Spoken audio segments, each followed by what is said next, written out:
ना ही मारने का प्रयास किया है। साहब कबीर ने तो बस शब्दई मारा गिर पड़े, शब्दई छाड़ा राज, जिन जिन शब्द विवेकिया तिनके सरगे काज, सदगुरु मारा खींच के शब्द सोंगी बाण, मेरा मारा फिर जीवे हाथ में गांव कमान। वो है हमारे सदगुरु कबीर। साहब कबीर की महिमा अपरंपार है। उनके एक एक वाणी आप श्रवण करें, चिंतन करें। साहब कबीर का जो कार्यभार है वो संसार से अलग, सारे संसार में उनकी महिमा एक अलग न्यारी है, निराली है। सदगुरु कबीर संसार के चाल में नहीं चलने वाले हैं, उनकी चाल अलग है। और उन्होंने जो ज्ञान दिया, जो ध्यान दिया, वो अलग है। सारे संसार में नाम सब लोग देते ना, सभी लोग नाम देते हैं।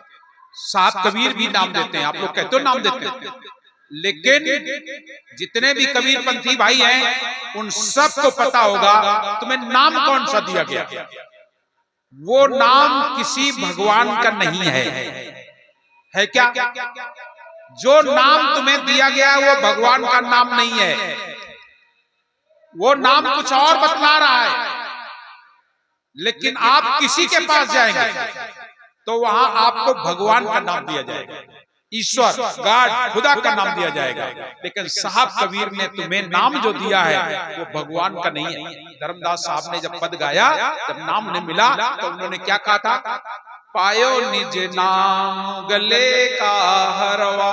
क्या पाया? निज नाम, खुद का नाम, खुद का पाया, किसी और का नहीं। और नाम सुनाना नहीं होता है, सुनाना नहीं होता है। सारे संसार के लोग नाम सुनाते हैं, सदगुरु कबीर साहब सुनाते नहीं है, बल्कि धर्मदास साहब कहते हैं गुरु पैया लागो नाम लखाए दीजिए। लखाने में और सुनाने में बड़ा अंतर है, लखाने में और सुनाने में बड़ा अंतर है। गुरु पैया लागो नाम लखाए दीजियो, जन्म जुगन का सोवत मनवा, दय सत शब्द जगाए दीजिए हो। गुरु पैया लागो नाम लखाए दीजियो। हमें नाम लखा दो। लखने में और सुनने में बहुत बड़ा अंतर होता है। हमारे कबीर पंथ में नाम सुमिरन के लिए दिया जाता है। सुमिरन की सुधियो करो ज्यों गागर पनिहार, हाले डोले सूरत में कहे कबीर विचार। लखना क्या होता है? क्या लखना होता है? लखना होता है, एक राजा साहब थे, उनको एक बेटा था, पत्नी। आखिरकार हुआ ये, राजा साहब की मृत्यु हो गई। और जब राजा साहब की मृत्यु हो गई, दूसरे राजा ने चढ़ाई कर दी, राज छीन लिया। जब राज छिन गया तो रानी और लड़का बेचारा परेशान। क्या करते? किसी तरीके से जीवन यापन कर रहे थे। अचानक रानी को लगा मेरे पति तो राजा थे और ये कुछ गृहस्थी उनकी है, हो सकता है इसमें कुछ हो, लौट देख लेते हैं। जैसे उनकी गृहस्थी को खोला गया तो उसमें 4 लाल निकल आए। मेरी बात को समझने का प्रयास कीजिएगा, ये केवल दृष्टांत नहीं है। 4 लाल निकल आए। जब 4 लाल निकल आए तो रानी बड़ी खुश, 4 लाल में तो मेरा जीवन पार हो जाएगा। लड़के से कहा बेटा तुम्हारे पिताजी के दोस्त फला जौहरी है, जाओ बताओ जा करके कि मैं फला राजा का बेटा हूं और ये जौहरी साहब 4 लाल हैं, इन 4 लालों को आप ले लें, उसके बदले में कुछ मुझे दे दें जिससे हमारा रोटी रोजी का काम चलने लगे। ठीक है, बेटे ने वो 4 लाल लिए और ले जाकर के जौहरी के पास पहुंचा। जौहरी को बताया जौहरी साहब मैं फला राजा का बेटा हूं, आपके दोस्त थे राजा। जौहरी बोला हाँ बिल्कुल सही बात है, तुम्हारे पिताजी हमारे अच्छे दोस्त थे। तो बोले कोई बात नहीं, पिताजी तो है नहीं, राज भी चली गई, ये 4 लाल बचे, ये 4 लाल आप ले लें और इसके बदले में हमें पैसा दे दें तो हमारी रोटी रोजी चलने लगे। जौहरी साहब ने लाल लिए, लेकर के बोले ये चारों लाल तो कच्चे। कहा नहीं, बेटे से नहीं कहा, मन में सोच रहे हैं कि लाल तो कच्चे हैं, लेकिन अगर मैं कह दूंगा कि चारों लाल कच्चे हैं तो लड़के को बुरा लगेगा और रानी साहिबा को भी लगेगा कि फ्री में लगता है लेना चाहिए। तो जौहरी साहब बोले बेटा अभी बाजार बहुत मंदी चल रही है, अभी लाल बेचना ठीक नहीं है। बोले हमारे पास तो खाने के लिए समस्या है, कोई चिंता मत करो, तुम मेरे पास आया, तुम मेरे पास रोज आया करो, हम तुम्हारे खाने पीने का इंतजाम कर देंगे और जब लालों का समय आएगा तो बिकवा देंगे। ठीक है। बस प्रिय सज्जनों घर पहुंचा, रानी साहिबा को बताया, बोले मां लाल तो नहीं बिके, बाजार मंदी है। रानी बोली खाएंगे क्या, बेच देना था।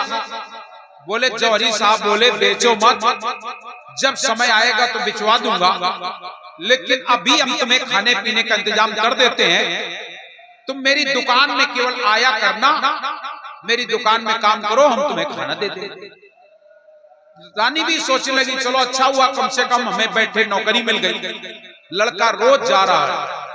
आज जौहरी क्या करता है, लालों का व्यवसाय था, जो लाल आए उस लड़के को दे, बेटा ये लाल कच्चे हैं वहां रख दो, ये लाल पक्के हैं तिजोरी में रख दो, ये लाल वहां रख दो।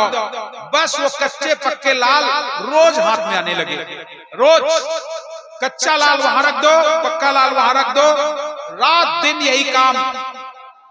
आखिरकार लड़के को लालों की पहचान हो गई, कौन लाल कच्चे कौन लाल पक्के, इसकी पहचान हो गई। और जब पहचान हो गई, जौहरी भी समझने लगा कि अब लड़के को ये जानकारी हो गई कि कौन लाल कच्चा कौन लाल पक्का।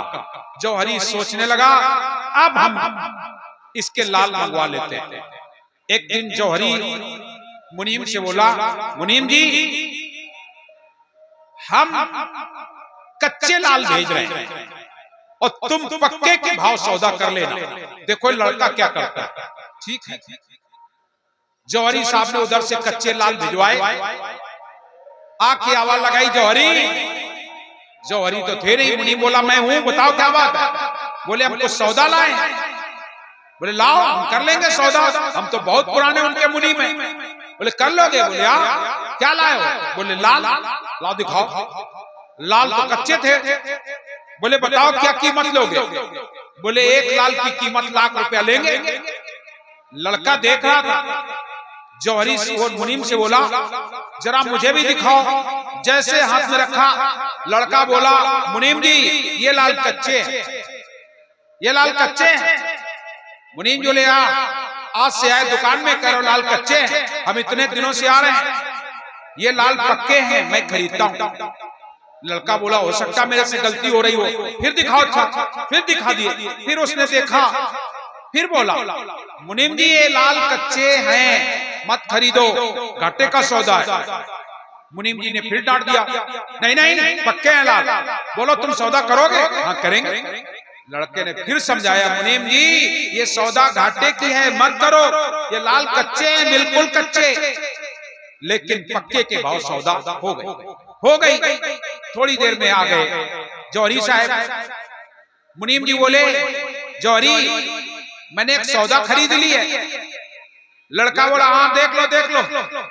मना करता रहा, मैं मना करता रहा, ये लाल कच्चे हैं और पक्के के भाव खरीद लिए, ये लाल कच्चे हैं आप ही देख लीजिए। जौहरी ने तो भेजे थे, वो तो मालूम था कि कच्चे।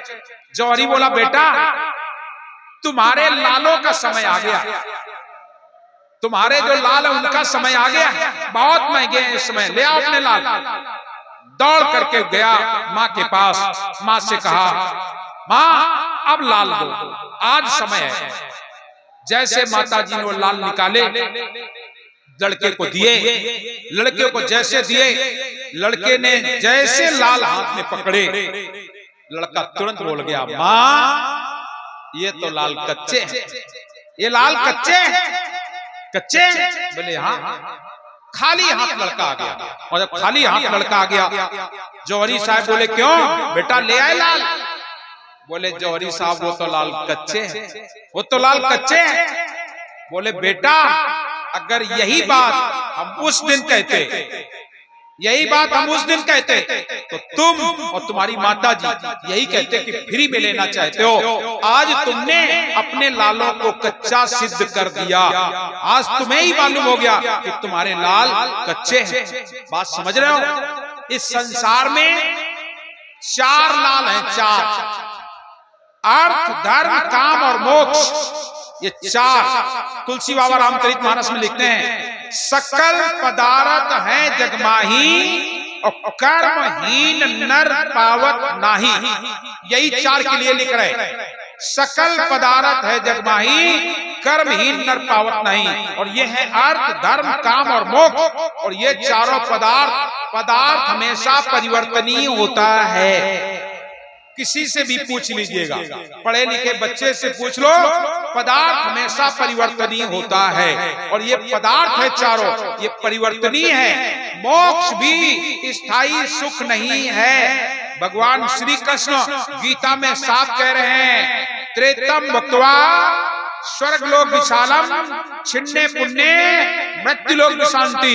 तुम यहाँ पर पुण्य कर्म करोगे और पुण्य कर्म करके स्वर्ग मिलेगा। स्वर्ग का सुख स्थायी सुख नहीं है, अंत में फिर तुम्हें इस संसार में जन्म लेना ही पड़ेगा। और स्वर्ग से बड़ी और कोई जगह नहीं, स्वर्ग से बड़ी कोई और जगह है क्या? स्वर्ग से बड़ी कोई जगह नहीं। और भगवान श्री कृष्ण कह रहे हैं कि तुम पुण्य कर्म करोगे तो स्वर्ग पाओगे। त्रितम भक्त्वा स्वर्गलोक विशालम छिन्ने पुण्य मृत्युलोक विशांति। तुम्हारा पुण्य क्षीण हो जाएगा तो पुनः मृत्युलोक में जन्म दे दिया जाएगा, पुनः मृत्युलोक में जन्म दे दिया जाएगा। तो फिर फायदा क्या हुआ? फिर फायदा क्या हुआ?